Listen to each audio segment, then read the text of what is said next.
Hello everyone. आज के इस सेशन में हम लोग देखने वाले हैं कि किसी भी नंबर को हम लोग आर्मस्ट्रांग कैसे चेक करें। कोई भी नंबर अगर हमको कोई यूजर देता है, वो नंबर अगर आर्मस्ट्रांग है तो उसको चेक कैसे करें कि वो नंबर आर्मस्ट्रांग है।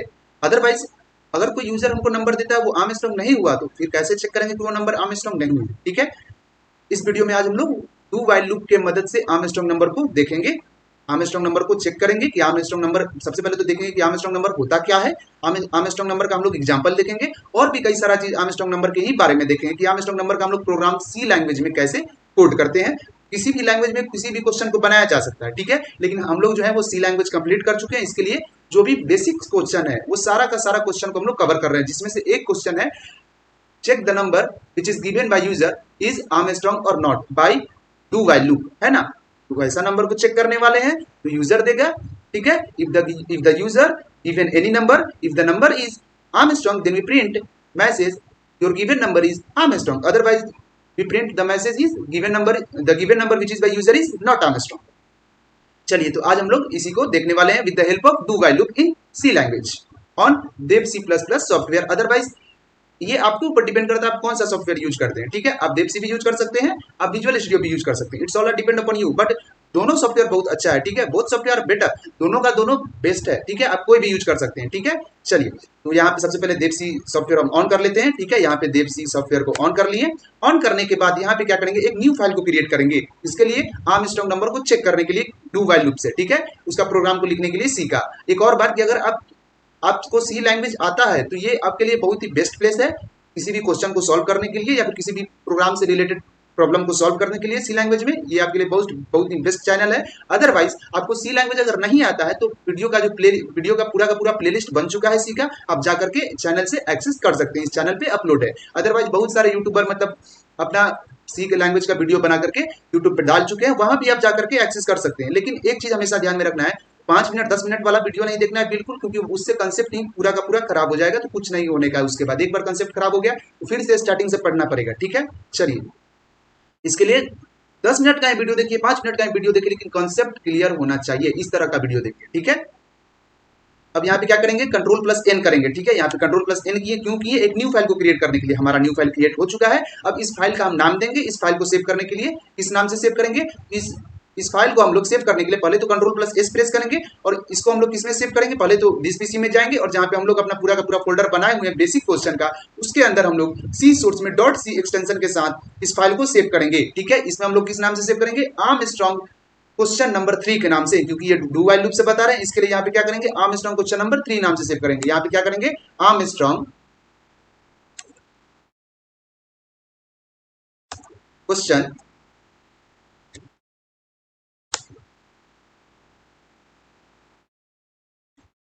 नंबर 3.c, ठीक है। चलिए, अब इसको क्या किए, इंटर किए और डॉट सी एक्सटेंशन के साथ सी का फाइल सेव कर लिया। अब डॉट सी एक्सटेंशन के ही साथ क्यों किए, बिकॉज सी का फाइल हमेशा डॉट सी एक्सटेंशन को कंटेंट करता है। डॉट सी एक्सटेंशन शो करता है कि ये जो फाइल है, ये जो प्रोग्राम का जो फाइल है, ये किसका है, ये आपका सी लैंग्वेज का है। जैसे डॉट पी वाई पाइथन का फाइल के लिए यूज करते हैं डॉट पी वाई एक्सटेंशन, ठीक है। डॉट सीपीपी आपका सी प्लस प्लस के लिए यूज करते हैं, ठीक है। तो इस तरीका से हम लोग सी के भी फाइल को सेव करने के लिए डॉट सी का यूज करते हैं, ठीक है। पिक्चर के लिए डॉट जेपीजी का यूज करते हैं, है ना। उसी तरीका से इसको हम लोग इस फाइल को सेव करने के लिए डॉट सी का यूज किए, क्योंकि हम लोग सी के प्रोग्राम में डू वाइल लूप के मदद से आर्मस्ट्रांग नंबर को देखने वाले हैं। चलिए, अब आर्मस्ट्रांग नंबर होता क्या है, सबसे पहला क्वेश्चन हम ज्यादा नहीं बताएंगे, बस एग्जांपल के थ्रू समझा दे रहे हैं, ठीक है, कि आर्मस्ट्रांग नंबर होता क्या है, ठीक। चलिए, सबसे पहले अगर हम बात करें कि आर्मस्ट्रांग नंबर होता क्या है, तो आर्मस्ट्रांग नंबर जो है आपका, ठीक है, यहाँ पे दे देते हैं आर्मस्ट्रांग नंबर।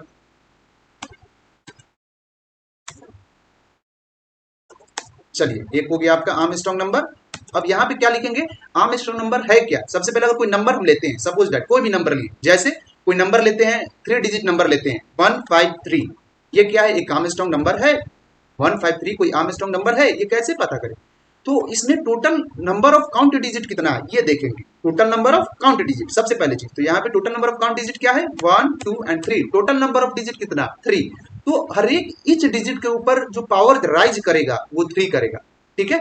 ईच डिजिट के ऊपर जो पावर राइज करेगा वो क्या करेगा, 3 करेगा। मतलब 1 के पावर 3 यानी कि 1 का क्यूब। फिर यहाँ पे एक ये 5 जो है इसके ऊपर क्यूब होगा, ठीक है, इसका पावर 3 मतलब 5 का क्यूब। फिर 3 टू द पावर 3, इसका मतलब क्या हुआ, 3 का क्यूब। अब नेक्स्ट, अब ऐसा क्या हुआ कि ये आपका आर्मस्ट्रांग नंबर है या नहीं है, अभी भी नहीं है, सबका क्यूब किए लेकिन फिर भी नहीं हुआ। सबके क्यूब करने पे जब हम इसको प्लस करेंगे, क्यूब करने के बाद सबका हम मतलब पूरा का पूरा को हम क्या करेंगे, ऐड करेंगे, और वो नंबर जब ओरिजिनल नंबर के इक्वल होगा, वो नंबर किसके इक्वल होगा, ओरिजिनल नंबर के इक्वल होगा, देन वो नंबर जो आएगा क्या होगा, आर्मस्ट्रांग नंबर होगा। उसके बाद जो नंबर आएगा वो कौन सा नंबर होगा, आर्मस्ट्रांग नंबर। कैसे, इसको और थोड़ा सा स्प्लिट कर दे रहे हैं और थोड़ा सा इसको तोड़ दे रहे हैं तो बढ़िया समझ में आएगा। चलिए देखिए कैसे, इक्वल टू दिए, अब वन यहाँ पे दिए, वन का सबसे पहले क्यूब करेंगे, ठीक है, तो यहाँ पे वन का क्यूब किए प्लस किए, वन का क्यूब ही क्यों किए, ये सोचने वाला बात है। वन का क्यूब इसलिए किए क्योंकि इसका टोटल काउंट डिजिट कितना है, काउंट नंबर ऑफ डिजिट जो है इसका 3 है, so that's why each digit के ऊपर हम लोग उसका क्यूब राइज कर रहे हैं, 3 को उसका पावर जो है 3 दे रहे हैं, ठीक है। चलिए यहाँ पे हो गया, वन का क्यूब किए, उसके बाद यहाँ पे क्या करेंगे, फिर एक 5 का क्यूब करेंगे। क्यों करेंगे, क्योंकि हर एक डिजिट के ऊपर क्या करना है, क्यूब करना है, ठीक है। क्यूब ही क्यों किए समझ में आ रहा होगा, क्योंकि इसका टोटल नंबर ऑफ डिजिट जो है वो 3 है, ठीक है। टोटल नंबर ऑफ जो काउंट डिजिट है, ठीक है, 1 2 and 3, total number of count digit 3 है, इसके कारण सब मतलब जितना भी इसमें जो आपका नंबर है, मतलब जितना भी एक ईच डिजिट है, हर एक डिजिट है उसके पावर में 3 दे रहे हैं, मतलब उसका क्यूब कर रहे हैं। चलिए अब यहाँ पे फिर आएंगे, यहाँ पे प्लस करेंगे और फिर क्या करेंगे, 3 टू दी पावर 3। चलिए अब इस नंबर को अगर हम ऐड करते हैं, ठीक है, ये पूरा गिवन नंबर जो है इसको अगर हम ऐड करते हैं और ये वाला जो नंबर है ऐड करने के बाद, इस पूरे को सॉल्व करने के बाद अगर हमको 153 मतलब अपने ओरिजिनल नंबर के इक्वल आता है तो वो नंबर आपका क्या है, आर्मस्ट्रांग है, अदरवाइज वो नंबर आर्मस्ट्रांग नहीं है। अब यहाँ पे क्या करते हैं, देखते हैं एक बार इसको ऐड करके, ठीक है। तो सबसे पहले अगर 1 का हम क्यूब करते हैं तो क्या आएगा, 1 into 1 is 1 and again we multiply 1 into 1 then we get 1। मतलब क्या है, 1 से अगर 1 में मल्टीप्लाई करते हैं तो 1 आएगा और फिर 1 से अगर 1 में मल्टीप्लाई करते हैं तो 1 आएगा, मतलब 1 का क्यूब क्या होता है, 1 होता है। नेक्स्ट यहाँ पे 5 है, ठीक है, तो 5 का क्यूब को पता करना है, तो 5 का क्यूब को पता करने के लिए सबसे पहले क्या करेंगे, 5 into 5 यानी कि 25 and again not again 5 into 5 25 and 25 into 5 is 125, ठीक है। मतलब क्या हुआ, 5 का क्यूब जो हुआ 5 into 5 25 है, 25 into 5 is 125, हाँ ठीक है, 5 का क्यूब क्या हुआ 125 हुआ, ठीक है। अब इसको क्या करेंगे, यहाँ पे लिखेंगे 125। चलिए तो 125 हुआ, अब इसको क्या कर दिए, प्लस किए, फिर 3 का आप क्यूब करेंगे, ठीक है, तो 3 into 3 is 9 and 9 into 3 is 27, है ना। when we multiply 9 into 3 then we get what, we get 27। यहाँ पे क्या लिखेंगे, यहाँ पे 27 लिखेंगे। चलिए तो यहाँ पे 27 लिखे। अब इस तीनों का ऐड करेंगे, मतलब इस पूरे का जब ऐड करेंगे वो नंबर अगर अपने ओरिजिनल नंबर के इक्वल आ जाता है तो उस नंबर को क्या बोलेंगे, वो नंबर आर्मस्ट्रांग है, अदरवाइज नहीं है। चलिए यहाँ पे एक बार क्या करेंगे, आएंगे इक्वल में क्या लिखेंगे, यहाँ पे 7 और 5 को अगर ऐड करते हैं सबसे पहले 7 5 एंड 1 को, ठीक है, तो क्या आएगा, 3 आएगा लास्ट में इसका, ठीक है, कितना आएगा 13, तो 13 का 3, यहाँ पे कैरी क्या बचा 1। उसके बाद यहाँ पे उसका सेकंड वाला जो नंबर है 2 है, तो इसके सेकंड वाले नंबर से इसको ऐड करेंगे, 2 एंड 2 क्या होगा 4 एंड कैरी ऐड करेंगे 1, तो कितना होगा 5, तो यहाँ पे क्या लिखेंगे 5। चलिए उसके बाद यहाँ पे कोई भी नंबर नहीं है, यहाँ पे आपका यहाँ पे जो नंबर है वो 1 है, उसके बाद लास्ट में भी आपका क्या है 1 है। तो अगर हम इस 1 को क्या करेंगे, वहां पे लिखेंगे, ठीक है, क्यों लिखेंगे, क्योंकि 1 किसी के भी साथ ऐड नहीं हो सकता है, क्योंकि यहाँ पे सबसे ग्रेटर नंबर कौन सा है, इसमें सबसे जो ग्रेटर नंबर है वो 3 डिजिट का ही है, ठीक है, इसके लिए यहाँ पे क्या करेंगे 1 लिखेंगे, ठीक है। चलिए अब इतना आई होप कि क्लियर हो गया होगा कि इस पूरे को ऐड किए हैं, इस पूरे नंबर को हम ऐड किए हैं। अब ये पूरा नंबर है क्या, तो ओरिजिनल नंबर का ईच डिजिट का क्यूब है, ओरिजिनल नंबर का ईच डिजिट का क्यूब है ना, को ऐड किए तो हमको फिर ओरिजिनल नंबर ही वापस दे दिया, तो उस नंबर को क्या बोलेंगे, उस नंबर को बोलेंगे आर्मस्ट्रांग नंबर। अब आई होप कि क्लियर हो गया होगा कि आर्मस्ट्रांग नंबर क्या होता है। अब हम नेक्स्ट कोई और नंबर लेकर के देख लेते हैं वो आर्मस्ट्रांग होता है कि नहीं है, उसका भी क्यूब वगैरह करके, ठीक है। तो चलिए अब कोई और नंबर हम लेकर के देख लेते हैं, जैसे कोई और नंबर ले लेते हैं, जैसे कौन सा नंबर ले लेते हैं, सपोज दैट मान लेते हैं, ठीक है, यहाँ पे कोई और नंबर लेते हैं, जैसे कौन सा ले ले, यहाँ पे ले लेते हैं 5 5 एंड 5, ठीक है, कोई भी नंबर ले लिए 5 5 5, ठीक। अब इसका हमको क्यूब करना है, क्यों करना है, क्योंकि यहाँ पे जो है आपका 3 नंबर है, टोटल नंबर ऑफ डिजिट कितना 3, सो दैट्स वाई हम लोग क्या करेंगे, हर एक डिजिट में, ठीक है, इच डिजिट में उसके पावर को क्या चीज से राइज करेंगे, 3 से राइज करेंगे, मतलब उसका जो पावर होगा वो 3 होगा, क्योंकि यहाँ पे हर एक डिजिट इसका जो पूरा का पूरा डिजिट है वो कितना है 3 है, सो दैट्स वाई हम लोग वहां पे क्या करेंगे 3 उसका पावर में 3 देंगे, ठीक है, उसके पावर में क्यूब देंगे, मतलब 5 का क्यूब एंड अगेन 5 का क्यूब, ठीक है। और उसके बाद हम लोग ऐड करेंगे, ठीक है। चलिए तो आइए देखते हैं इसको भी ऐड करके कि क्या वो प्लेंड्रॉम नंबर होता है या नहीं होता है। यहाँ पे 5 लिखें और सबसे पहले 5 का क्यूब करते हैं, ठीक है। उसके बाद फिर यहाँ पे प्लस किए, फिर यहाँ पे 5 लिखें, फिर यहाँ पे 5 का क्यूब करते हैं,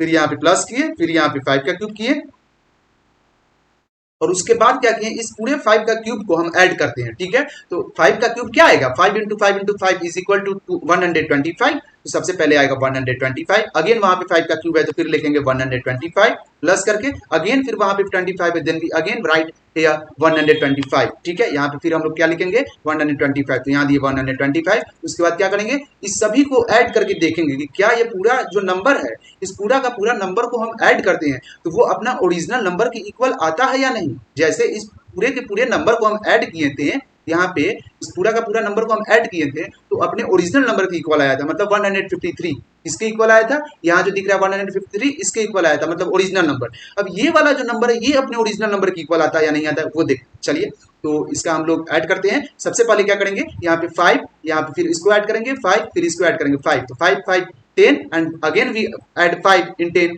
देन वी गेट व्हाट 15। तो यहाँ पे 15 का क्या लिखेंगे 5 लिखेंगे, तो 15 का यहाँ पे 5 हो गया, कैरी कितना आया 1। चलिए कैरी 1 आ गया। अब फिर सेकंड वाले नंबर को हम ऐड करते हैं, यहाँ पे 2 है, फिर यहाँ पे 2 है, ठीक है, और यहाँ पे 2 है, मतलब 2 3 जा 6, 3 टाइम्स है 2, ठीक है। 2 2 4 एंड 2 ऐड करेंगे उसमें तो आ जाएगा 6, ठीक है, और 6 में कैरी 1 ऐड करेंगे तो आएगा 7, तो यहाँ पे क्या दिए 7। उसके बाद यहाँ पे लास्ट में जो नंबर है वो है 1, ट्रिपल टाइम 1 है, और ट्रिपल टाइम 1 को अगर हम ऐड करते हैं तो क्या आता है 3 आता है, ठीक है, और 3 में 1 को कैरी करेंगे तो क्या आएगा, ठीक है। 7 कैरी नहीं था ना, 7 है तो कैरी नहीं था, तो यहाँ पे 3 ही आएगा, ठीक है। चलिए तो यहाँ पे क्या लिखे 3, मतलब टोटल नंबर जो आया हमको यहाँ पे 375 आया, इसका मतलब पूरा का पूरा क्यूब करने पे। लेकिन यहाँ पे क्या है 555, समझ में आया।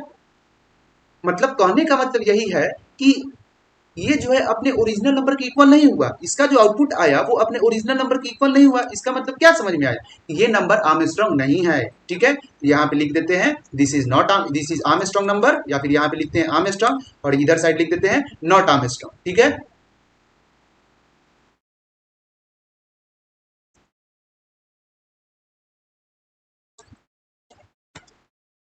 हो गया नॉट आर्मस्ट्रांग, ठीक है।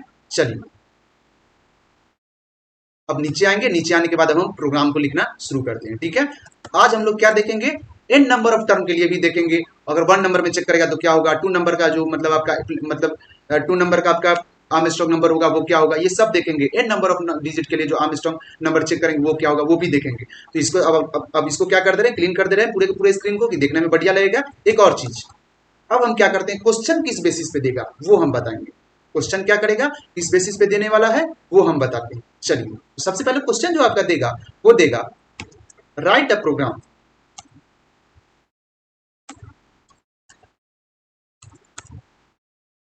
टू प्रिंट, या फिर write a program to accept, है ना।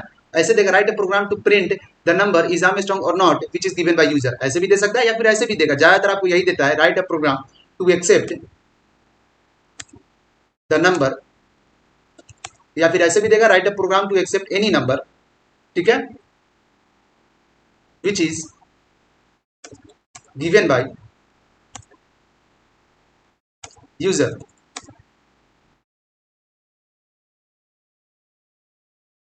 and check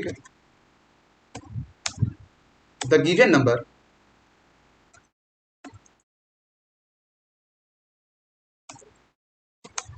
is, जो नंबर दिया है यूजर वो जो नंबर है क्या वो आर्मस्ट्रांग है ना। Write a program to accept the number which is given by user and check the given number is Armstrong और नॉट।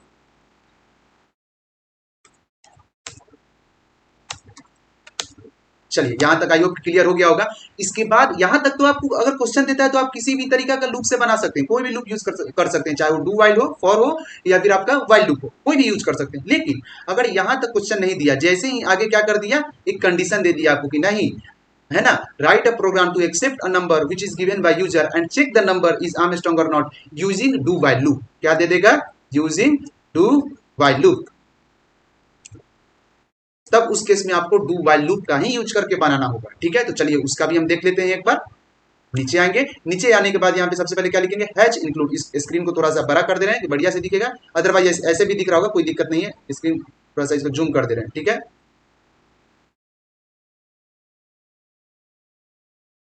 अब दिख रहा होगा, यहाँ पे क्या लिखेंगे, हैच, यहाँ पे लिखेंगे इंक्लूड stdio.h, उसके बाद लिखेंगे हैच इंक्लूड conio.h। यहाँ पे एंगुलर ब्रैकेट को क्लोज करना पड़ेगा, इसको एंगुलर ब्रैकेट बोलते हैं, और मैथ वगैरह जो पढ़ते हैं उसमें क्या बोलेंगे, greater than and smaller than, ठीक है। चलिए अब यहाँ पे क्लोज कर दिए। अब यहाँ पे हैच क्या है, तो हैच जो है आपका प्री प्रोसेसर है। यहाँ पे इंक्लूड क्या है, तो इंक्लूड आपका माइक्रो का काम करता है। यहाँ पे conio.h और stdio.h क्या है, तो ये हेडर फाइल है। अब ये सब चीज इसमें बताएंगे तो ये वीडियो और ज्यादा लंबा हो जाएगा, ठीक है। इसके लिए ये सब चीज इसमें हम नहीं बता रहे, ठीक है। ये सब चीज सी लैंग्वेज में ही है, वहीं पे आप जाकर के कवर कर सकते हैं, अदरवाइज आपको आता है तो ये सब चीज आप जानते हो। चलिए नीचे आए, नीचे आने के बाद लिखेंगे इंट मेन फंक्शन के अंदर हम लोग लिखने वाले हैं, मतलब जो प्रोग्राम है हमारा वो मेन फंक्शन के अंदर लिखेंगे, ठीक है। डू वाइल से आर्मस्ट्रांग का यहाँ पे एक इंट डेटा टाइप को डिक्लेयर करेंगे। क्या किए, इंट टाइप के डेटा टाइप को डिक्लेयर किए। डिक्लेयर के मतलब इंट टाइप के डेटा टाइप को यहाँ पे लेंगे, ठीक है। उसके बाद यहाँ पे एक वेरिएबल को इंट डेटा टाइप के अंदर डिक्लेयर करेंगे, ठीक है। इंट डेटा टाइप में एक वेरिएबल को डिक्लेयर किए, ठीक है, जो किस टाइप का होगा, इंट डेटा टाइप का होगा। तो यहाँ पे कौन सा वेरिएबल ले लेंगे, यहाँ पे कोई भी वेरिएबल ले लेते हैं, जैसे यहाँ पे ले लेते हैं काउंट, कोई नंबर को काउंट करने के लिए। उसके बाद कोई और भी ले लेते हैं, जैसे यहाँ पे ले लेते हैं रिमाइंडर, ठीक है। चलिए रिमाइंडर मतलब कोई नंबर का जो एक ईच डिजिट है, मतलब हर एक डिजिट हमको हर एक डिजिट का क्यूब करना होगा ना, तो हर एक डिजिट के लिए वो नंबर लिए रिमाइंडर, ठीक है। ईच डिजिट को यही क्या करेगा, अपने अंदर स्टोर करेगा, ठीक है। चलिए या फिर यहाँ पे ईच डिजिट ही ले लेते हैं, है ना, या फिर डिजिट ले लेते हैं, यही से रहेगा। ज्यादा लंबा वेरिएबल नहीं लेना है, ठीक है, मीनिंगफुल वेरिएबल लेना है। इससे पता चलता है कि जो प्रोग्राम कर रहा है वो काफी नॉलेजेबल है, ठीक है। तो मीनिंगफुल वेरिएबल लेना है, ठीक है। अब क्या करेंगे, एक और वेरिएबल को डिक्लेयर कर लेंगे। यहाँ पे dig के बाद टी भी लिख देना है, ज्यादा बेटर रहेगा, पता चलेगा डायरेक्ट यहाँ डिजिट के बारे में। डिजिट को स्टोर करने के लिए एक पार्टिकुलर डिजिट, एक ईच डिजिट, एक मतलब जो पार्टिकुलर डिजिट होता है, मतलब एक सिंगल डिजिट को स्टोर करने के लिए हम लोग वो वेरिएबल को दिए हैं किसी भी नंबर का। अब नेक्स्ट कोई और वेरिएबल डिक्लेयर कर लेना है, जैसे कोई इनपुट लेने के लिए यूजर या तो इनपुट देगा, अदरवाइज हम कोई इनपुट में वैल्यू असाइन कर सकते हैं। उसके लिए कोई और वेरिएबल ले लेते हैं, जैसे यहाँ पे इनपुट नाम का एक वेरिएबल ले लेते हैं, जिसमें क्या होगा, या तो कोई यूजर वैल्यू दे सकता है, ये भी एक चॉइस है, अदरवाइज हम लोग खुद उसमें असाइन करके देख सकते हैं, चेक कर सकते हैं वो नंबर आर्मस्ट्रांग है या नहीं है, ठीक है। चलिए तो पहले तो हम लोग खुद असाइन करके देखेंगे वो नंबर आर्मस्ट्रांग है या नहीं है, अदरवाइज क्या करेंगे, यूजर से भी असाइन करवा के देख लेंगे कि वो आर्मस्ट्रांग है या नहीं है। चलिए यहां तक क्लियर हो गया। अब एक और नंबर ले लेते हैं जो क्या करेगा, इनपुट के वैल्यू को सेफ रखने के लिए वो यूजर असाइन करेगा या हम असाइन करेंगे, उस वैल्यू को सेफ एज इट इज रखने के लिए एक और वेरिएबल ले लेते हैं जो क्या करेगा, इनपुट के भी वैल्यू को स्टोर करके रखेगा। उसका नाम ले लेते हैं हम लोग, कोई नंबर ले लेते हैं, ठीक है, जो क्या करेगा, इनपुट का वैल्यू, यहाँ पे वैल्यू ले लेते हैं, नंबर नहीं वैल्यू ही ले लेते हैं, VALU, ठीक है। अब यहाँ पे इनपुट के वैल्यू को स्टोर करने के लिए, ठीक है, क्या लिए हैं, ये वैल्यू नाम का वेरिएबल लिया। वैल्यू नाम का वेरिएबल किस डेटा टाइप का है, तो इंटीजर टाइप का डेटा टाइप का है, ठीक है। यहाँ तक क्लियर हो गया होगा। अभी तक हम क्या किए हैं ये सब समझ में आ रहा होगा। अभी तक हम मेन फंक्शन के अंदर इंट टाइप का डेटा टाइप लिए, और इस डेटा टाइप के अंदर हम काउंट नाम के वेरिएबल को डिक्लेयर किए और डिजिट नाम के वेरिएबल को डिक्लेयर किए, उसके साथ साथ इनपुट एंड वैल्यू नाम के वेरिएबल को डिक्लेयर किए, ठीक है। और ये जितना वेरिएबल है वो सब का सब इंटीजर डेटा टाइप का है, मतलब इंट डेटा टाइप का है। एंड उसके बाद यहाँ पे जो दिख रहा है आपको कॉमा ऑपरेटर, ये जो है क्या कर रहा है, वेरिएबल्स को सेपरेट करने का काम कर रहा है। Comma operator is used to separate two and more than two variable, क्या करता है, दो और दो से ज्यादा वेरिएबल्स को सेपरेट करने का काम करता है। ये हम कितना बार बता चुके हैं, हर वीडियो में बता चुके हैं, लेकिन हो सकता है मे भी आप इस वीडियो को पहला बार देख रहे हो तो आपको भी थोड़ा सा जानकारी मिलेगा, ठीक है। चलिए, नहीं हो सकता है कि नहीं पता हो, लेकिन सी लैंग्वेज कंप्लीट करने के बाद तो ये पूरा का पूरा पता ही होना चाहिए कि कॉमा ऑपरेटर का क्या काम है, सेमी कॉलन का क्या काम है, ये सब पता होना चाहिए। conio.h क्या होता है, इंक्लूड क्या होता है, हैच क्या होता है, ये सब पता होना चाहिए, ठीक है। चलिए तो सेमी कॉलन भी बता ही दे रहे हैं। ये क्या करता है, किसी भी स्टेटमेंट के एंड में हम लोग देते हैं, किसके लिए, स्टेटमेंट के एंड में देते हैं, ताकि कंपाइलर को पता चले कि हाँ यहाँ तक जो स्टेटमेंट है वो क्लोज हो चुका है, यहाँ तक जो स्टेटमेंट है वो एंड हो चुका है। So semicolon is the type of semicolon is the type of symbol which use at the end of statement. ये एक तरह का सिंबल है जिसका हम लोग किसी भी स्टेटमेंट के एंड में करते हैं। क्यों करते हैं, ताकि पता चलता है कंपाइलर को कि हाँ यहाँ तक कि अब स्टेटमेंट क्लोज हो चुका है, ठीक है। इसके लिए यहाँ पे हम लोग सेमीकोलन का यूज किए हैं। अब नेक्स्ट में हम किसी इनपुट वेरिएबल के अंदर इंट टाइप का जो इनपुट वेरिएबल है, इंट डेटा टाइप का इनपुट जो वेरिएबल है, उसके अंदर हम लोग क्या करते हैं, एक वैल्यू को स्टोर करते हैं, ठीक है, खुद से असाइन करके। उसके बाद देखेंगे यूजर से, पहले खुद से। तो यहाँ पे इनपुट ले लिए, इनपुट लेने के बाद इसके अंदर कोई वैल्यू असाइन करते हैं, कोई भी वैल्यू ले लेते हैं। जैसे कौन सा वैल्यू ले लें हम लोग ले लेते हैं, सपोज दैट कोई वैल्यू ले लेते हैं हम लोग 407, ठीक है। हम लोग क्या ले लेते हैं, 407 ले लेते हैं, क्योंकि 40 क्या है,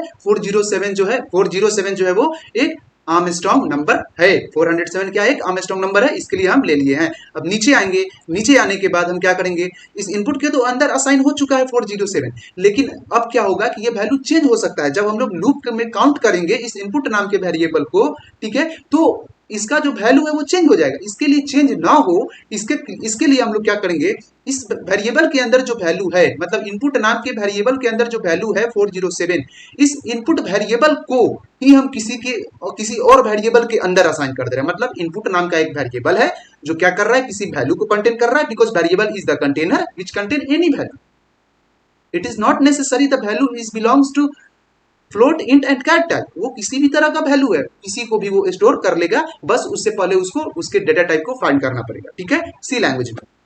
अब क्या करेंगे, अब जो है इस वेरिएबल के अंदर जो वैल्यू है उसको स्टोर करने के लिए इस वैल्यू नाम के वेरिएबल में हम लोग क्या करेंगे, इनपुट को ही स्टोर कर देंगे। चलिए तो नीचे आएंगे, यहाँ पे क्या करेंगे, VALU वैल्यू दिए और इसके अंदर क्या स्टोर करेंगे, INPUT इनपुट स्टोर कर दिए। अब इनपुट स्टोर किए तो क्या हुआ, वैल्यू नाम के वेरिएबल में, जब इनपुट स्टोर किए वैल्यू नाम के वेरिएबल में, तो क्या हुआ कि यहाँ पे इनपुट में जो वैल्यू था वो वैल्यू नाम के वेरिएबल में आ गया। इनपुट में वैल्यू कितना था, इनपुट में वैल्यू था 407, वो किस में आ गया, वो आ गया वैल्यू नाम के वेरिएबल में। अब इसमें आने के बाद नीचे आएंगे, ठीक है, अब वैल्यू नाम के वेरिएबल से हम लोग क्या करेंगे, लूप का यूज, लूप में जो कंडीशन होगा या फिर लूप के अंदर जो स्टेटमेंट होगा उसको यूज करेंगे, ताकि इनपुट का जो वैल्यू है वो हमारा सेफ रहे, उसमें किसी तरह का कोई भी चेंज नहीं आए। चलिए अभी नीचे आएंगे, यहाँ पे लिखेंगे डू, इसके बाद करली ब्रेस। करली ब्रेस क्यों दिए, क्योंकि हम लोग इसमें डबल लाइन स्टेटमेंट का यूज करने वाले।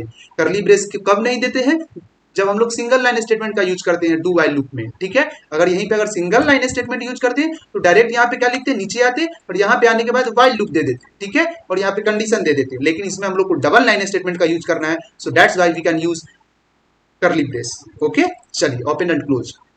अब यहाँ पे सबसे पहले आएंगे, यहाँ पे सबसे पहले क्या देते हैं, कंडीशन ही दे देते हैं आर्मस्ट्रांग को। आर्मस्ट्रांग का जो कंडीशन है उसको दे देते हैं। यहाँ पे क्या लिखे, WHILE वाइल क्या हो, जो वैल्यू है VALUE वैल्यू है वो जीरो के इक्वल नहीं होगा। इसके इक्वल नहीं, यहाँ पे क्या देंगे, ये सेमीकोलन, जीरो के इक्वल नहीं होगा। क्यों नहीं होगा, क्योंकि जब वैल्यू अगर जीरो के इक्वल हो जाएगा तो क्या होगा, उस वैल्यू को ऐड करने से कोई भी फायदा नहीं है, क्योंकि जीरो का अगर क्यूब करते हैं तो जीरो ही आएगा। और जब भी करना है तो ईच डिजिट का करना है, मतलब हर एक डिजिट का करना है। और किसके बेसिस पे करना है, तो total number of count digit in a number, in a given number. जो गिवन नंबर है 407, इसके टोटल काउंट डिजिट के नंबर के बेसिस पे इसके पावर को राइज करना है। क्या करना है, फिर से ध्यान से सुनिए, ये जो गिवन नंबर है 407 मतलब 407, इसके total number of count digit के बेसिस पे इसके पावर को राइज करेंगे, ठीक है। मतलब इसमें total number of count digit है कितना, तो 1 2 एंड 3, मतलब इसके पावर में 3 आएगा, मतलब क्यूब आएगा। बता चुके थे 1 5 है ना, बताए थे, ठीक है, 153 पे बताए थे हम आपको, ठीक है, कि कैसे वो इससे पहले बताए हैं। तो वैसे ही 407 पे भी काम करेगा, क्योंकि ये भी 3 डिजिट नंबर है। हम एन नंबर ऑफ डिजिट के लिए भी बताएंगे, 1 2 3 4 6 7, जितना भी नंबर ऑफ डिजिट का आर्मस्ट्रांग निकालना होगा सबके लिए डू वाइल से बताएंगे, लेकिन उससे पहले 3 डिजिट नंबर का बता दे रहे हैं ताकि कॉन्सेप्ट थोड़ा सा क्लियर हो जाए। यहाँ पे क्या करेंगे, नीचे आएंगे, नीचे हम कोई नंबर को स्टोर कराएंगे, इसका इच डिजिट ऑफ नंबर को स्टोर कराएंगे, उसके बाद इसका क्यूब करेंगे। तो स्टोर कराने के लिए जो वेरिएबल लिए हैं, स्टोर कराने के लिए कोई वेरिएबल नहीं लिए हैं, ठीक है, इसके लिए एक वेरिएबल को हम डिक्लेयर कर दे रहे हैं यहाँ पे, ठीक है। इस नंबर को स्टोर कराने के लिए, इच डिजिट ऑफ नंबर को स्टोर कराने के लिए एक वेरिएबल को डिक्लेयर करते हैं, जिसका नाम होगा, आपको नाम क्या देते हैं, इच डिजिट को स्टोर कराना है ना, तो हाँ डिजिट नाम का तो वेरिएबल लिए हैं इच डिजिट को स्टोर कराने के लिए। तो यहाँ पे क्या लिखेंगे, DIGIT डिजिट, है ना, DIGT लिए थे शॉर्ट फॉर्म में, ठीक है। यहाँ पे क्या लिखेंगे, डिजिट, यहाँ पे ऊपर में एक वेरिएबल लिए हैं डिजिट, ये देखिए ये वेरिएबल लिए हैं, DIGT का मतलब डिजिट है। ये क्या करेगा, इच डिजिट को स्टोर करने का काम करेगा। चलिए तो अब स्टोर कराते हैं। स्टोर कैसे कराएंगे, तो जो गिवन नंबर है उसको हम लोग 10 से डिवाइड कराएंगे, उसके बाद उसका रिमाइंडर हम लोग एक्सेप्ट कर लेंगे, और जैसे ही रिमाइंडर एक्सेप्ट करेंगे तो उस डिजिट का लास्ट डिजिट जो होगा हम लोग के पास स्टोर हो जाएगा। मतलब अगर इस 407 को सपोज डेट यहाँ पे हम बताते हैं, ठीक है, जैसे अगर यहीं पे अगर हम 407 को अगर क्या करते हैं, 407 को फर्स्ट आइट्रेशन में जो सबसे पहला आइट्रेशन होगा उसमें अगर 407 को अगर हम 407 का अगर हम रिमाइंडर निकालते हैं 10 से ये करके, तो ये क्या आएगा, 0 आएगा, ठीक है। चलिए तो यहाँ पे तो अंदर जाएगा ही नहीं, 0 का क्यूब करेगा तो इसके अंदर जाएगा ही नहीं, क्योंकि कंडीशन फॉल्स हो जाएगा। हम बोले हैं कि वैल्यू जो होना चाहिए 0 के इक्वल नहीं होना चाहिए, कंडीशन में दे चुके हैं। फिर जो वैल्यू आएगा वो 470 जो है, उसके बाद इसको अगर हम रिमाइंडर निकालते हैं, ठीक है, उसके बाद का जो वैल्यू आएगा, ठीक है, यहाँ पे सबसे पहले वैल्यू तो चेंज करेंगे ना, नीचे में आने के बाद वैल्यू हम लोग चेंज करेंगे, ठीक है। तो 470 का अगर रिमाइंडर करते हैं 10 से, और तो इसका जो मतलब 470 447, उसके बाद जब वैल्यू चेंज करेंगे 10 से डिवाइड करेंगे इसके बाद हम लोग इसको, तो इसका वैल्यू चेंज होगा। अभी करके दिखाएंगे, ठीक है, अभी नहीं समझ में आ रहा हो तो करेंगे तो समझ में आ जाएगा। तो 407 के वैल्यू को अगर हम रिमाइंडर निकालेंगे तो सबसे पहले 0 आएगा, उसका तो उसके वैल्यू को चेंज करेंगे 10 से डिवाइड करके। तो 47 को अगर हम डिवाइड करते हैं 10 से, उसके बाद उसका रिमाइंडर निकालते हैं तो 7 आता है, ठीक है। उसके बाद हम क्या करेंगे, उसके बाद फिर यहाँ पे आएंगे, यहाँ पे उसके बाद 7 आया, 7 पहले तो उसका वैल्यू को फिर 47 से हम क्या करेंगे, सेकंड आइटरेशन में उसको डिवाइड करेंगे, तो 47 जो वैल्यू होगा वो 7 में कन्वर्ट हो जाएगा जब डिवाइड करेंगे तो 7 टाइम में, ठीक है। चलिए, तो जब डिवाइड किए तो यहाँ पे उसका जो रिमाइंडर आया, ठीक है, इसका जो 7 का अगर रिमाइंडर करते हैं हम तो क्या आएगा, सिंपली पहले तो 47 है तो 10 बार में 4 आएगा, पहले 7 नहीं आएगा, 4 आएगा। यहाँ पे 4 आए, 47 से अगर हम क्या करते हैं, इसका रिमाइंडर निकालते हैं तो 7 आएगा, मतलब इसको डिवाइड करेंगे तो 7 आएगा। 7 आने के बाद इसका रिमाइंडर को अगर 10 से हम इसको डिवाइड करके हम रिमाइंडर निकालते हैं, ठीक है, 10 से डिवाइड करके इसका रिमाइंडर निकालते हैं तो वो 7 के इक्वल ही आएगा, ठीक है। चलिए, तो अब इस तीनों नंबर का स्क्वायर करेंगे, किसका स्क्वायर करेंगे, इस तीनों नंबर का, ठीक है, क्योंकि पार्टिकुलर नंबर का स्क्वायर करना है, स्क्वायर बोल रहे सॉरी, क्यूब करना है, ठीक है, क्योंकि यहाँ पे 3 नंबर है ना, इसके लिए यहाँ पे क्यूब करेंगे। नीचे आए, नीचे आने के बाद इस डिजिट में हम लोग क्या करेंगे, स्टोर कर लेंगे। तो स्टोर कैसे करेंगे, जो गिवन नंबर है, जो गिवन नंबर कहाँ पे दिया हुआ है, गिवन नंबर जो दिया है आपको वो दिया हुआ है वैल्यू के अंदर, ठीक है, वैल्यू नाम के वेरिएबल के अंदर। तो यहाँ लिए वैल्यू, ठीक है, और वैल्यू को क्या किए, यहाँ पर रिमाइंडर से रिमाइंडर निकाल दिए 10 से डिवाइड करके, यहाँ पर रिमाइंडर आया। अब इस रिमाइंडर को हम लोग क्या करेंगे, स्टोर कर लेंगे, किसके अंदर, रिमाइंडर को स्टोर करेंगे, स्टोर नाम का वेरिएबल लिए हैं, नहीं लिए हैं, चलिए एक नाम ले लेते हैं, ठीक है, यहाँ पे कोई भी जैसे आर्म स्ट्रॉन्ग के लिए आर्म ले लेते हैं, ठीक है, और इसको हम लोग क्या करेंगे, आर्म के अंदर स्टोर कर लेते हैं, ठीक है, ARM, और इसको क्या करेंगे, पावर देना है ना, 3 टाइम इंटू करना है सेम नंबर को, मतलब एक नंबर आया उसको पहले 3 टाइम इंटू करेंगे। तो यहाँ पे सिंपली यहाँ पे क्या करने वाले हैं, 3 टाइम इंटू करने के लिए यहाँ पे जो वैल्यू आने वाला है ईच नंबर, मतलब हर एक नंबर पर्टिकुलर नंबर करके जो आ रहा है वो 0 का 0, फिर यहाँ पे आएगा 7, ठीक है, यहाँ पे फिर आएगा आपका 4 आएगा, सॉरी यहाँ पे 7 नहीं आएगा, यहाँ पे 4 आएगा, ठीक है। जब इसको डिवाइड करेंगे तो उसका रिमाइंडर 4 आएगा, ठीक है। चलिए, अब उस पूरे पर्टिकुलर नंबर को क्यूब करने के लिए हम लोग क्या करेंगे, यहाँ पे लिखेंगे वो नंबर कहाँ पे स्टोर हो रहा है, डिजिट के अंदर, ठीक है, डिजिट नाम के वेरिएबल के अंदर। तो यहाँ पे क्या करेंगे, डिजिट इंटू DIGT इंटू, फिर लिखेंगे डिजिट इंटू, फिर यहाँ पे क्या करेंगे डिजिट। तो यहाँ पे क्या होगा, ये पार्टिकुलर जो नंबर है इसका क्यूब जाके इसमें चला जाएगा आर्म के अंदर, ठीक है, आर्म नाम के वेरिएबल के अंदर, ठीक है, आर्म स्ट्रॉन्ग इसका मतलब हुआ, ठीक है, आर्म वेरिएबल का मतलब, और जो नंबर आएगा उसको हम लोग प्लस कर देंगे, ठीक है। लेकिन इसका भी तो कोई अपना इनिशियल पॉइंट होना चाहिए, जब प्लस करेंगे तो होना चाहिए या नहीं, तो आर्म का भी अपना इनिशियल पॉइंट होगा, कहां से जोड़ना शुरू करेगा, arm, arm plus is equal to क्या होगा 1, ठीक है, मतलब आर्म प्लस होगा और उसमें जो नंबर आएगा उसको ऐड करेगा, तो आर्म में भी तो कोई नंबर होना चाहिए, आर्म नाम का भी वेरिएबल के अंदर कोई वैल्यू होना चाहिए, तो आर्म नाम का वेरिएबल के अंदर हम 0 दे देते हैं ताकि जो वैल्यू उसके अंदर जाए, है ना, जो वैल्यू उसके अंदर असाइन हो वो 0 से ऐड करना शुरू करे। जैसे अगर डिजिट के अंदर सबसे पहला जो नंबर आने वाला है आपका वो आएगा 7, क्योंकि 0 अगर आएगा तो यहाँ पे कंडीशन दिया हुआ है कि 0 जो है वो इक्वल नहीं होना चाहिए। लेकिन डू लूप में क्या होगा, डू वाइल लूप में क्या होगा, पहली बार में आपको एक बार कंपाइलर रीड करेगा ही करेगा इस लूप में, ठीक है, क्योंकि पहली बार में तो इसको कंडीशन नहीं मिलेगा। सबसे पहले कंपाइलर किस लाइन को रीड करेगा, सबसे पहले तो कंपाइलर यहाँ पे आके रीड करेगा, ठीक है, रीड करेगा जैसे इस लूप को, तो वैसे भी पहली बार अगर मान लीजिए 0 आता है आर्म में तो वहां पे वैल्यू 0 ही चला जाएगा, और आर्म का वैल्यू जो है हम 0 से ही इनिशियल पॉइंट दे चुके हैं, ठीक है, इसका इनिशियलाइजेशन जो है वो 0 से ही है।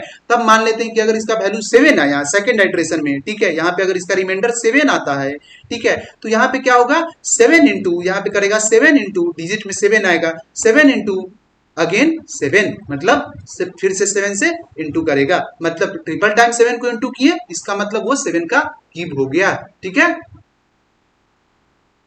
चलिए अब क्या करेंगे, ये 7 जब इंटू होगा तो पहले से आर्म के अंदर कितना था 0, अब 0 में क्या करेगा प्लस कर देगा, क्या arm is equal to arm plus 7, यानी कि आर्म में कितना, आर्म में जो था आर्म नाम के वेरिएबल में जो था वो 0 था, तो arm is equal to 0 plus 7, मतलब आर्म में आ गया 7 का क्यूब, सॉरी 7 का क्यूब, क्योंकि यहाँ पे 7 का क्यूब कर रहे हैं। 7 किसके अंदर स्टोर होगा, तो इस डिजिट के अंदर स्टोर होगा, और इसी डिजिट को हम 3 बार मल्टीप्लाई कर दिए, इसका मतलब इस डिजिट के अंदर जो वैल्यू है वो 3 बार इंटू हो गया, अपने आप को ही 3 बार मल्टीप्लाई किया, है ना।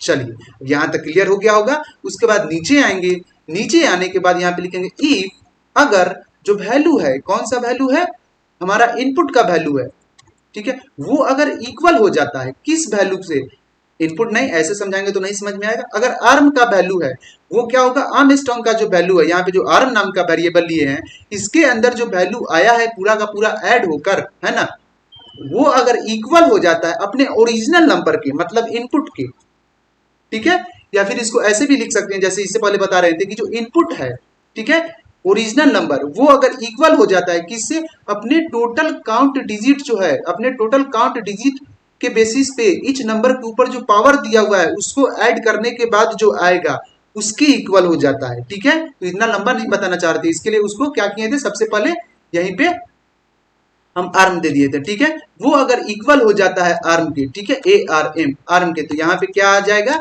यहाँ पे आपको प्रिंट करना है PRINTF प्रिंट एफ। यहाँ पे कौन सा, यहाँ पे करली ब्रैकेट ब्रेस क्यों नहीं दिए हैं, क्योंकि यहाँ पे सिंगल लाइन स्टेटमेंट का यूज हो रहा है, ठीक है। इफ के नीचे क्या हो रहा है, सिंगल लाइन स्टेटमेंट का यूज हो रहा है, ठीक है। तो प्रिंट एफ यानी कि आपको प्रिंट करना है your given number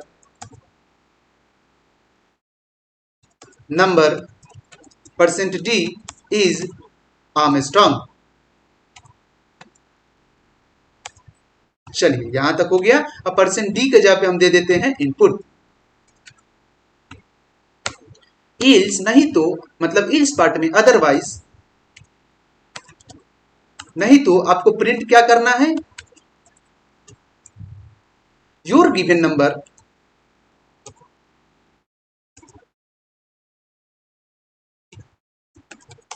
is your given number % is not Armstrong। चलिए अब यहां पे क्या कर देते हैं, यहां पे भी इनपुट दे देते हैं। अब यहाँ पे F9 से कंपाइल करके देखेंगे क्या कोई एरर है या नहीं है। यहाँ पे आप चाहे तो इसको input is equals to arm ऐसे भी लिख सकते हैं, otherwise arm is equal to input ऐसे भी लिख सकते हैं, ठीक है, दोनों एक ही चीज है, ठीक है, दोनों एक ही चीज है। अब यहाँ पे एक बार इसको F9 से कंपाइल करके देखिए, यहाँ पे हमारे प्रोग्राम के अंदर कोई एरर नहीं है, ठीक है। इसको थोड़ा सा जूम कर दे रहे हैं, दिख नहीं रहा होगा, इसको जूम कर देते हैं, है ना, Ctrl+F11 जूम हो गया। अब इस प्रोग्राम के अंदर हम चेक कर लेते हैं कोई एरर है या नहीं है, ठीक है। तो F9 से कंपाइल की कोई भी एरर नहीं दिखा रहा है, यहाँ पे आप देख सकते हैं एरर यहाँ पे जो है आपको 0 है, वार्निंग यहाँ पे 0 है, और आपका output file name D drive के अंदर क्यू बेसिक डी ड्राइव के अंदर यहाँ पे basic question Armstrong number 3.exe आने वाला है। आउटपुट साइज जो है वो 149.6982421875 समथिंग है। उसके बाद कंपाइलेशन टाइम 0.22 सेकेंड में क्या करेगा, आउटपुट हमको दे देगा। चलिए अब यहाँ पे क्या करेंगे, कंपाइल करके एक बार रन कराते हैं। कंपाइल किए, क्यू बेसिक एक लैंग्वेज का भी नाम है, ठीक है, इसके लिए वहां पे क्यू बेसिक बुला गया है, ठीक है, क्यू बेसिक एक लैंग्वेज का भी नाम है, ये याद रखना है, ठीक है। चलिए अब जानते होंगे क्योंकि सी पढ़ रहे हो तो जानते होंगे क्यू बेसिक वगैरह बेसिक लैंग्वेज है। यहाँ पे क्या करेंगे, F9 कंपाइल किए, F9 करने के बाद यहाँ पे F10 प्रेस करेंगे रन कराने के लिए, तो रन हुआ। रन होने के बाद यहाँ पे कुछ नहीं दे रहा है, यहाँ पे आना तो चाहिए था, कुछ नहीं आ रहा, इसका मतलब क्या हुआ है, वहां पे डिजिट वगैरह को चेंज नहीं किए है ना। हाँ यहाँ पे डिजिट को क्या किए हैं, चेंज नहीं किए हैं। यहाँ पे क्या करना पड़ेगा, डिजिट को चेंज करना पड़ेगा। कुछ नहीं आ रहा था, उसी से हम समझ गए कि डिजिट को यहाँ पे चेंज करना पड़ेगा। एरर तो नहीं दिया क्योंकि इसमें सिंटेक्स नहीं था गलत, ठीक है, इसमें डिजिट को पहले तो चेंज करना पड़ेगा ना। यहाँ पे जो नंबर था वही जा रहा है, तो ना ही तो ये आपका इनफाइनाइट लूप में जाएगा और ना ही तो आपका मतलब फाइनाइट लूप के अंदर रहेगा, ना तो इनफाइनाइट होगा ना तो फाइनाइट लूप में होगा। इसके लिए क्या करेंगे, यहाँ पे पहले तो नंबर चेंज कर देंगे, इसका जो डिजिट है वो वैल्यू को चेंज करेंगे, तो यहाँ पे लिखेंगे वैल्यू डिवाइडेड बाई, है ना, इक्वल टू वैल्यू बाई 10, मतलब value upon 10, value is equal to value divided by 10। जो वैल्यू वेरिएबल के अंदर जो वैल्यू आया है उस वैल्यू को 10 से डिवाइड करके उस वैल्यू को हम लोग चेंज करने वाले हैं। तो यहाँ पे क्या करेंगे, डिवाइड किए, इसके बाद यहाँ पे किससे डिवाइड करने वाले हैं, तो 10 से डिवाइड करने वाले हैं। उसके बाद क्या किए, कॉलन दिए, कॉलन मतलब सेमी कॉलन दिए क्योंकि यहाँ पे स्टेटमेंट इंड कर चुका है। अब यहाँ पे F9 से कंपाइल करेंगे, कंपाइल करने के बाद F10 प्रेस करके रन कराएं, तो यहाँ पे दे रहा है your given number 407 is Armstrong. इसका मतलब क्या हुआ, इसका मतलब हुआ कि 407 क्या आर्मस्ट्रांग नंबर है। हाँ जी बिल्कुल है, 407 आर्मस्ट्रांग नंबर है। इसके लिए क्या हुआ, हमारा प्रोग्राम जो है सक्सेसफुली रन कर चुका है। अब यही यहाँ पे कोई नंबर और चेंज कर देते हैं जो आर्मस्ट्रांग नहीं, तो यहाँ पे क्या करेंगे, चेंज कर देंगे। जैसे यहाँ पे कोई भी नंबर ले लेते हैं, जैसे पहले जो बताएं तो वही नंबर ले लेते हैं, यहाँ पे 555 ले लेते हैं, ठीक है। अब F9 दिए, F9 देने के बाद यहाँ पे F10 प्रेस किया। F10 जैसे ही प्रेस किया यहाँ पे आया हमारा आउटपुट में your given number 555 is not Armstrong, मतलब आपका जो दिया हुआ नंबर है वो आर्मस्ट्रॉन्ग नहीं है। इससे पहले क्या आया था, आर्मस्ट्रॉन्ग है, क्योंकि हम लोग जो नंबर लिए थे वो आर्मस्ट्रॉन्ग था, और ये जो 55 नंबर है it is not Armstrong, so that's why our input is क्या है, हमारा इनपुट जो है सॉरी हमारा आउटपुट जो है वो क्या है, हम लोग का जो आउटपुट है वो नॉट आर्मस्ट्रॉन्ग आ रहा है। चलिए नेक्स्ट, अगर हमको यूजर से अगर नंबर लेना हो तब यूजर से लेने के लिए सिंपल है, यहाँ पे क्या करेंगे, प्रिंटफ लिखेंगे। ये था 3 डिजिट नंबर के लिए, याद रखना है ये किसके लिए था, 3 डिजिट नंबर का आपका मतलब आर्मस्ट्रॉन्ग निकालने के लिए। अब यूजर से ले रहे हैं PRINTF, प्रिंटफ, यूजर को एक मैसेज देंगे, ठीक है, enter your number for check, किसको चेक करने के लिए, आर्मस्ट्रॉन्ग। चलिए यहाँ पे कॉलन दे दिए ताकि बढ़िया लगे देखने में, इसको सेमी कॉलन दिया, स्टेटमेंट क्लोज। अब जो वैल्यू देगा हमको यूजर, जो इनपुट देगा user, the value which is given by user, हम लोग उस वैल्यू को कहाँ लेंगे, the input which is given by user we take on the variable of input, है ना, which is int, the input is the int data type, मतलब जो वैल्यू है वो क्या है, इंट डेटा टाइप का है, ठीक है। चलिए तो उसके ऊपर वैल्यू लेंगे with the help of address operator, address operator की मदद से, है ना, इसका यूज करके, बाय यूजिंग स्कैनफ फंक्शन का यूज करके। चलिए तो यहाँ पे स्कैनफ लिए, और स्कैनफ के अंदर हम वैल्यू लेंगे %d फॉर्मेट स्पेसिफायर, यहाँ पे स्मॉल लेंगे क्योंकि यहाँ पे आपका जो सी लैंग्वेज होता है वो केस सेंसिटिव होता है, ठीक है। यहाँ पे पूरा का पूरा अगर आप कोई चीज अगर स्मॉल में लिखना है तो लोअर केस में लिखना है तो आप लोअर केस में लिखेंगे, जो चीज अपर केस में लिखना है वो अपर केस में लिखेंगे, ठीक है। तो यहाँ पे %d format specifier lower case में, ठीक, यहाँ पे फॉर्मेट स्पेसिफायर लिए, ठीक है। उसके बाद इस फॉर्मेट स्पेसिफायर को हम लोग क्या करेंगे, फॉर्मेट स्पेसिफायर के मदद से हम लोग, ठीक है, क्योंकि फॉर्मेट स्पेसिफायर जो है वो %d इसलिए लिए है क्योंकि ये इंटीजर डेटा टाइप का वेरिएबल है। फॉर्मेट स्पेसिफायर %d किसके लिए लिए हैं, क्योंकि ये इंटीजर डेटा टाइप के वेरिएबल को क्या करता है, डिनोट करता है। %d फॉर्मेट स्पेसिफायर से हम लोग क्या करते हैं, इंट डेटा टाइप का जितना भी वेरिएबल होता है, ठीक है, उसको क्या करते हैं हम लोग, प्रिंट कराने या फिर इनपुट लेने में हेल्प लेते हैं, ठीक है। इतना क्लियर हो गया होगा, ये सब चीज बताने का चीज नहीं है, लेकिन ये तो सी में ही पढ़ना था, डिटेल में ज्यादा सी में ही पढ़ाए हैं। चलिए अब यहाँ पे क्या लिखेंगे, और किसके मदद से लेंगे, एड्रेस ऑपरेटर के मदद से इनपुट के ऊपर हम लोग वैल्यू लेंगे। अब एड्रेस ऑपरेटर क्या है, तो अगर सिंगल एम्परसेंट यूज करेंगे तो वो address operator, and when we use double ampersand then that is called, क्या हो जाएगा, वो जो है आपका हो जाएगा एंड ऑपरेटर। ये है एड्रेस ऑपरेटर, वो है एंड ऑपरेटर। यहाँ पे डबल एम्परसेंट अगर यूज कर देते हैं तो ये एंड ऑपरेटर हो जाएगा, लेकिन यहाँ पे यूज करेंगे नहीं, ये गलत होगा, यहाँ पे सिंगल एम्परसेंट यूज करेंगे विच डिनोट एड्रेस ऑपरेटर। चलिए अब यहाँ पे हमसे क्या बोलेगा, यूजर नंबर मांगेगा हमसे कौन मांगेगा नंबर, यूजर, हम नहीं देंगे, यूजर मांगेगा, ठीक है। यहाँ पे आप F9 प्रेस किए, F9 प्रेस करने के बाद F10 प्रेस किए, अब हमसे यूजर नंबर मांगा, कौन मांगा, यूजर। अब यहाँ पे अगर हम देते हैं 153, जो हम बता चुके हैं 6 हो गया 3, ठीक है, जो हम बताए थे थोड़ा देर पहले वो नंबर आर्मस्ट्रॉन्ग था। अब चेक करेगा ये मतलब हमारा प्रोग्राम, वो नंबर जो हम तुमको बताएं, वो नंबर सॉरी वो जो नंबर हम आपको बताएं वो नंबर जो है वो आर्मस्ट्रॉन्ग है या नहीं है। यहाँ पे क्या करेंगे, इंटर करेंगे, तो बोल रहा है यहाँ पे your given number 153 is Armstrong number. यहाँ पे क्या है, आपका जो दिया हुआ नंबर है वो आर्मस्ट्रॉन्ग है, ठीक है, इसका मतलब 153 आर्मस्ट्रॉन्ग नंबर है, हम बोले थे। चलिए ये आपका 3 डिजिट नंबर के लिए।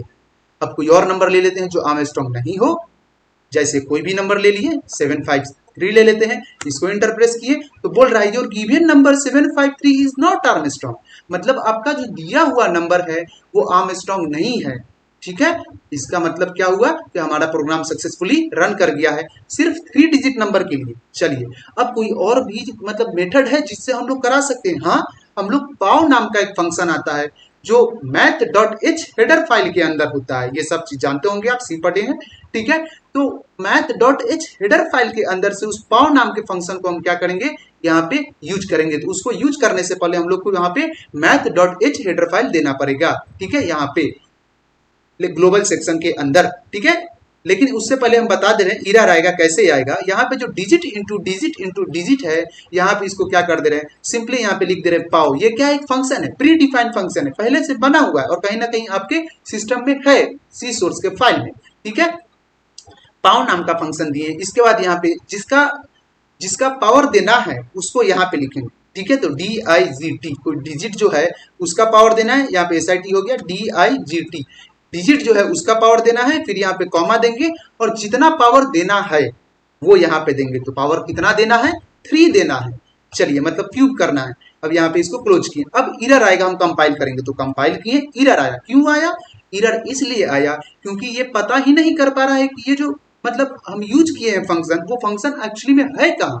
वो फंक्शन तो हेडर फाइल के अंदर है, तो उस फाइल को हम लोग क्या करेंगे, उस हेडर फाइल को हम लोग यहाँ पे ग्लोबल सेक्शन में डिक्लेयर करेंगे। उस फाइल को हम लोग यहाँ पे मतलब लिखेंगे, यहाँ पे कोड करेंगे तो अपने आप एरर हट जाएगा। देखिए यहाँ पे हैच लिखे और यहाँ पे क्या लिखे, हैच लिखने के बाद INCLUDE माइक्रो दिए। हैच क्या है, प्री प्रोसेसर, इंक्लूड क्या है, माइक्रो है, उसके बाद हेडर फाइल दिए math.h, ठीक है। जो क्या किया, जाकर के math.h के अंदर गया और वहां से इस पावर नाम के फंक्शन को बुला करके ले आया इस प्रोग्राम के ऊपर। उसके बाद यहाँ पे काम हुआ, F9 से कंपाइल किए, यहाँ पे कोई एरर नहीं आ रहा है कंपाइल करने के बाद। इसका मतलब हमारा प्रोग्राम में किसी भी तरह का कोई एरर नहीं है। अब F10 से इसको रन करते हैं, हमसे नंबर मांगा यूजर, ठीक है। हम दिए, कितना दे दे, यहाँ पे 153 ही देते हैं, ठीक है। जो नंबर लिए तो वही देते हैं, ठीक है। अब एंटर किए तो बोल रहा है your given number 153 is Armstrong. इसका मतलब क्या हुआ, हम जो है यूज किए थे, ठीक है। हम जो है पावर नाम का फंक्शन जब यूज नहीं किए थे, ठीक है, हम जो है पावर नाम का फंक्शन, ठीक है, जब यूज नहीं किए थे फिर भी हमारा जो प्रोग्राम है वो सक्सेसफुली ये हो गया था, ठीक है, रन कर गया था। लेकिन जब पावर नाम का फंक्शन भी यूज किए फिर भी हमारा प्रोग्राम सक्सेसफुली रन कर गया, ठीक है। ये यूज किए, इसका मतलब क्या हुआ कि हम दोनों तरीका से यूज कर सकते हैं। चलिए अब इसको क्या कर दे रहे हैं, इसको कट कर दे रहे हैं। अब क्या हम इन नंबर ऑफ टर्म के लिए यूज कर सकते हैं, बिल्कुल कर सकते हैं, ठीक है। यहाँ पे उसके लिए करना क्या पड़ेगा, एक जो हम नंबर लिए हैं काउंट, इसके अंदर हमको जो नंबर यूजर देगा वो काउंट करके डालना पड़ेगा, ठीक है। जो नंबर दिया, सपोज दैट कोई यूजर हमको नंबर दिया 1 2 3 4 5 6 7 कुछ भी दिया, ठीक है। 1 2 3 4 5 6 7 नहीं है, ये ऐसे ये हो गया 1 2 3 4 5 6 7, ठीक है। यहाँ पे अगर नंबर दिया कितना 1 2 3 4 5 6 7, टोटल नंबर ऑफ डिजिट 7 है ना, total number of count digit 7। मतलब क्या कि हर एक डिजिट, इच डिजिट के ऊपर इस नंबर में उसका पावर 7 हो जाएगा। उसके ऐड करने के बाद उसके बाद उसको ऐड करेंगे और वो नंबर अगर ये ओरिजिनल नंबर के इक्वल हो जाता है, इसका मतलब वो आर्मस्ट्रांग है। तो इसमें कंडीशन क्या है कि सबसे पहले तो यूजर से हमको उसका जो नंबर दिया है उस नंबर को काउंट करके हमको क्या करना पड़ेगा, किसी वेरिएबल के अंदर स्टोर कर लेना पड़ेगा। तो चलिए वो भी करते हैं। सबसे पहले इसको हटा दे रहे हैं, नीचे आएंगे, नीचे आने के बाद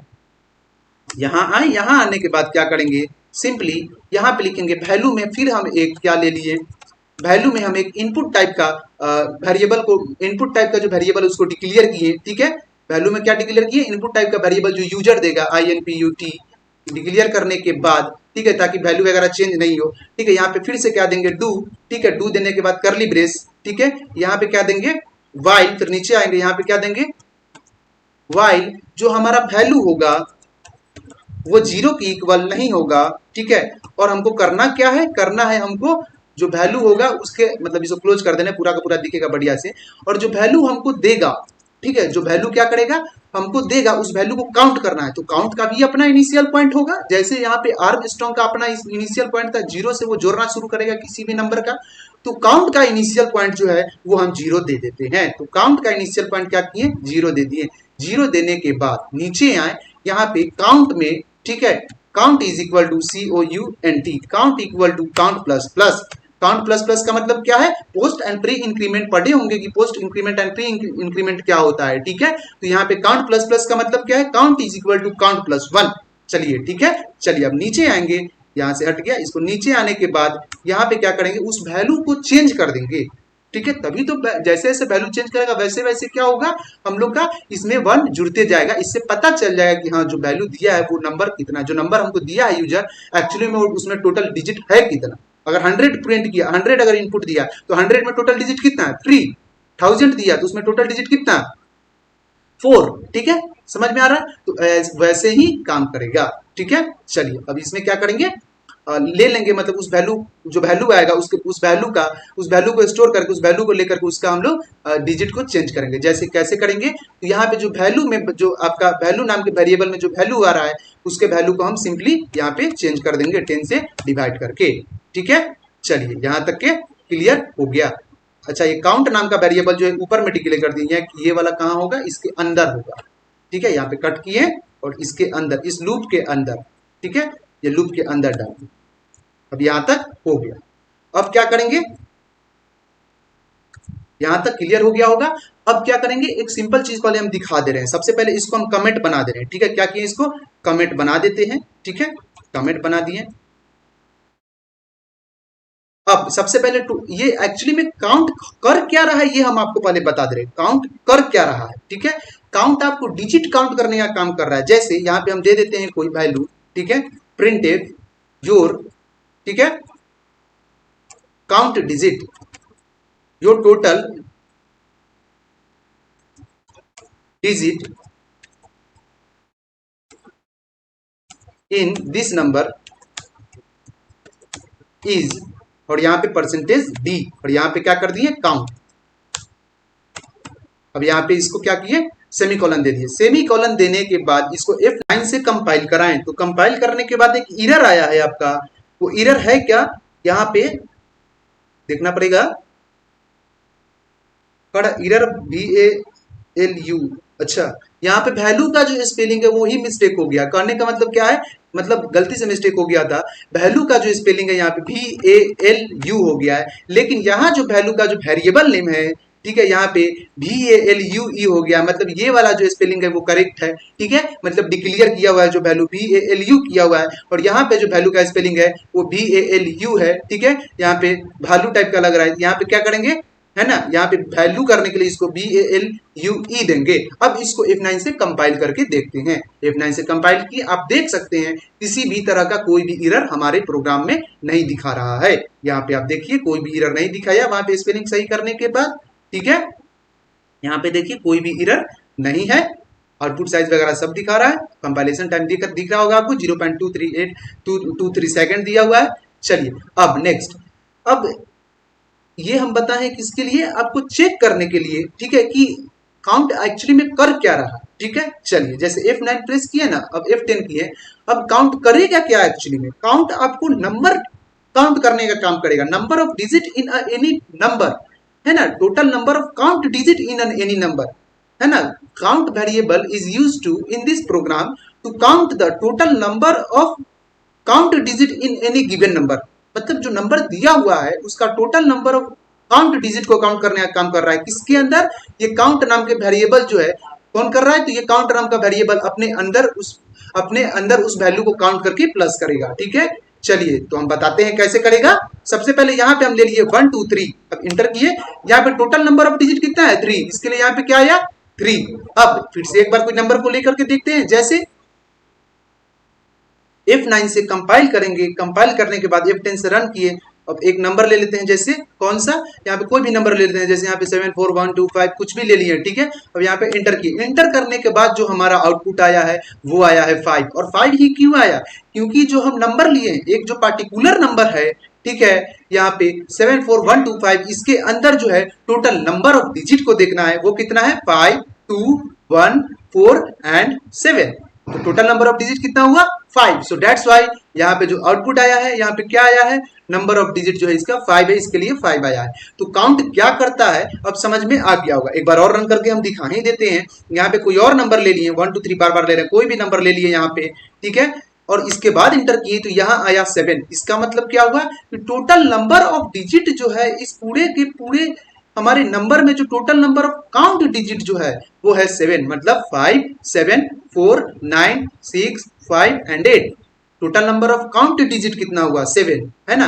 तो यहाँ पे आउटपुट में हमारा आया है 7। इसका मतलब काउंट डिजिट जो है वो क्या कर रहा है 7, काउंट मतलब काउंट डिजिट बोल रहे, काउंट वेरिएबल जो है वो क्या कर रहा है, नंबर ऑफ काउंट डिजिट को काउंट करने का काम कर रहा है। किसका? जो यूजर इनपुट के अंदर दे रहा है, जो भी नंबर दे रहा है उसमें कितना नंबर है उसको काउंट करने का काम कौन कर रहा है? यहाँ पे काउंट वेरिएबल कर रहा है। समझ में आ रहा होगा काउंट क्या कर रहा है। अब यहाँ पे सिंपल यहाँ से ये हटाएंगे, ठीक है। उसके बाद क्या करेंगे, नीचे आएंगे, नीचे आने के बाद यहाँ से भी कमेंट हटा दिए और इसके बाद इसको क्या करेंगे, F9 से कंपाइल करके देख लेते हैं, ठीक है। इसको छोटा कर दे रहे, नहीं दिख रहा होगा, थोड़ा सा छोटा कर दिए, ठीक है, कि दिखेगा। चलिए अब क्या करते हैं, सिंपली इसको रन करा करके दिखाते हैं, ठीक है। अब यहाँ पे F9 किए, रन हुआ, रन होने के बाद F10 से इसको मतलब ये किए, F9 से कंपाइल किया और F10 से रन कराएं। अब इसमें हम कोई भी नंबर देंगे वो आर्मस्ट्रांग होगा। एक मिनट, एक और चीज देख लेते हैं पहले।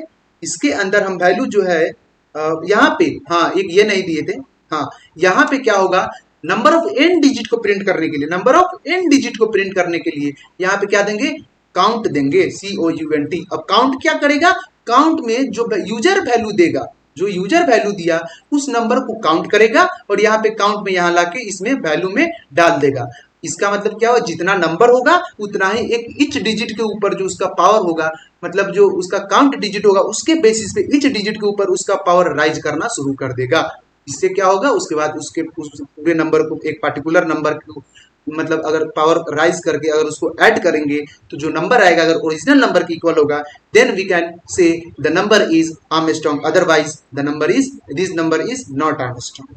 चलिए अब यहाँ पे F9 से कंपाइल किए, F10 प्रेस किए। F10 प्रेस करने के बाद जो हमारा आया है वो बोल रहा है, आउटपुट जो आया है उसमें बोल रहा है enter your number for check Armstrong. ये है n डिजिट के लिए, ठीक है, ये कितना के लिए है, n नंबर ऑफ डिजिट का आर्मस्ट्रांग निकालने के लिए, ठीक है।